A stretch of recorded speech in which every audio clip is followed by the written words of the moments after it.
अच्छा, तो अब देखते हैं कि यदि अपने को पैरामीट्रिक फंक्शंस दे रखे हों, तो पैरामीट्रिक फंक्शंस के केस में हायर ऑर्डर डेरिवेटिव्स हम कैसे निकालते हैं, है ना। बेसिकली अपन यहाँ पे d2y/dx² ही निकालेंगे, ठीक है। पैरामीट्रिक फंक्शंस के केस में सेकेंड ऑर्डर डेरिवेटिव से ऊपर जाने की अपने को जरूरत कभी पड़ेगी नहीं, है ना, बहुत चांसेस बहुत कम है।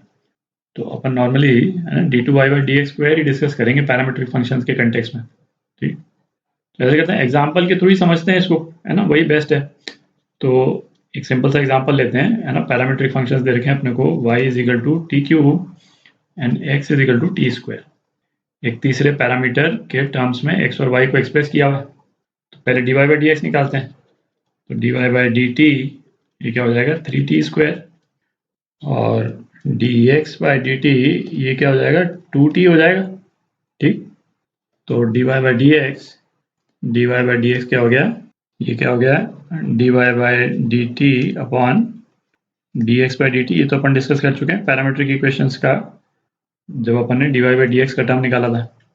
तो ये क्या आ जाएगा 3/2 इंटू टी, ठीक। अच्छा, अब इस वाले स्टेज के बाद में हमको एक बार दोबारा डिफरेंशिएट करना है। तो दो तरह से कर सकते हैं भाई। एक तो ये है यदि तो इस एक्सप्रेशन को आप x के टर्म्स में एक्सप्रेस कर सकें, जैसे इस वाले केस में हम कर सकते हैं, ठीक है। तो एक तरीका तो क्या हो गया भाई, क्योंकि ये dy/dx वाला एक्सप्रेशन आपके पास में वो जो तीसरा पैरामीटर है उसके टर्म्स में आएगा। तो या तो हम उसको x के टर्म्स में एक्सप्रेस कर लें, तो जैसे इस वाले केस में क्या हो जाएगा 3/2 √x, ठीक। और इसको तो हम एक और बार डिफरेंशिएट कर ही सकते हैं। तो d2y/dx² क्या आ गया 3/4 √x, ठीक है। तो ये d2y/dx² आ गया सेकेंड ऑर्डर डेरिवेटिव। तो एक तरीका तो ये हो गया। अच्छा, दूसरा क्या होगा कि कई बार क्या ये वाला जो एक्सप्रेशन आएगा अपने पास में dy/dx बहुत इजीली x के टर्म्स में एक्सप्रेस करना, है ना, पॉसिबल नहीं होगा, है ना। आप कर सकेंगे बट उतना आसानी से हो सकता है ना, नहीं हो पाए। तो ऐसे केस में क्या हम इसी को डेरिवेट करते हैं एक बार फिर। तो वैसे केस में अपन क्या कर सकते हैं, इसको यदि हम डिफरेंशिएट करते हैं एक और बार, तो d2y/dx² with respect to x differentiate कर रहे हैं अपन। तो ये क्या आ जाएगा 3/2 dt/dx आ जाएगा, ठीक है। तो हमको क्या dt/dx निकालना है। तो dt/dx अपन यहाँ से निकाल सकते हैं, ठीक है ना। t को अपन क्या देख सकते हैं √x। तो dt/dx ये क्या आ गया 1/2 √x, ठीक। dt/dx की वैल्यू यहाँ डाल देते हैं, तो क्या आ जाएगा 3/4 √x, ठीक। तो सेम ही एक्सप्रेशन आ गया। तो ये दोनों में से है ना कोई भी तरीका अपन कर सकते हैं सेकेंड ऑर्डर डेरिवेटिव निकालने के लिए। एक और एग्जांपल देखते हैं, है ना, उससे और क्लियर होगा। तो एग्जांपल करते हैं, पैरामीट्रिक इक्वेशंस दे रखी है ना, पैरामीटर t के टर्म्स में x और y दे रखा है अपने को, ये निकालना है सेकेंड ऑर्डर डेरिवेटिव। तो इसको करते हैं dx, पहले तो dy/dx निकाल रहे हैं।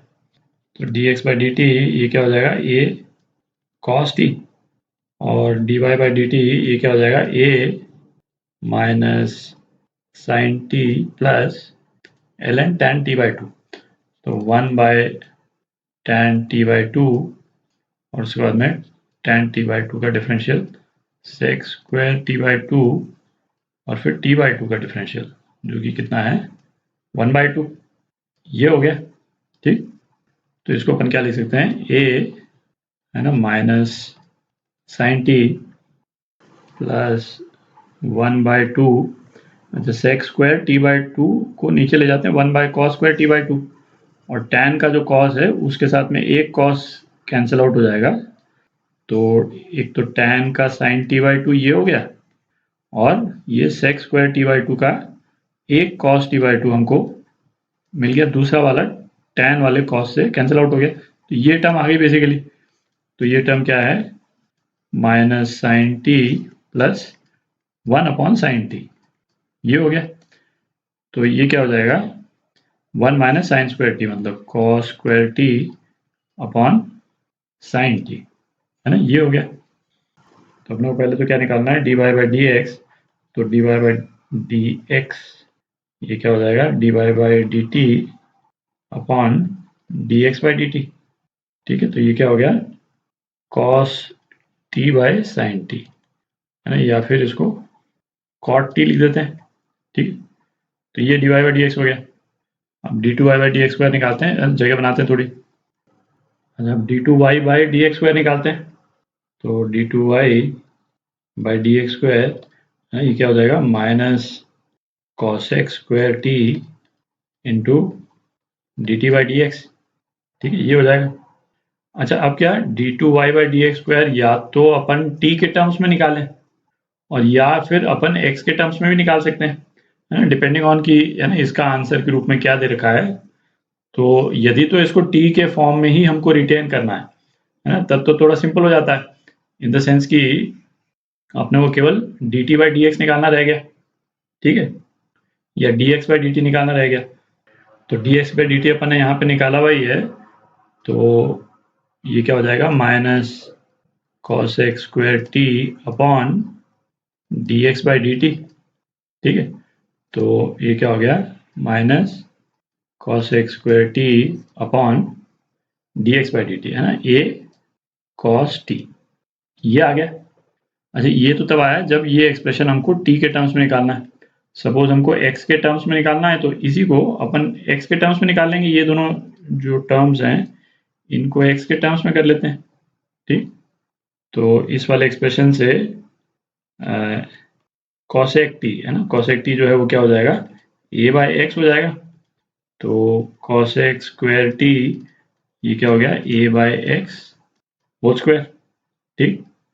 अब dt/dx x के टर्म्स में निकाल लेते हैं अपन। तो t जो है वो क्या है, sine inverse x upon a, ठीक है, यहाँ से कर रहे हैं t। तो dt/dx जो है वो क्या हो गया, dt/dx 1 upon √1 minus x/a whole square, और यहाँ पे 1/a और आ गया, है ना, और इसको अपन क्या लिख सकते हैं, 1 अपॉन √a² माइनस x², ये आ गया आपका dt/dx। तो अब ये दोनों वैल्यूज जो हैं ये इस एक्सप्रेशन में डाल देते हैं। तो d2y/dx² है ना, ये क्या आ गया, माइनस ऑफ a/x का square 1 upon √a² minus x²। तो ये आपका एक्सप्रेशन आ गया जो कि x के टर्म्स में है, और ये वाला एक्सप्रेशन जो था जो कि t के टर्म्स में है।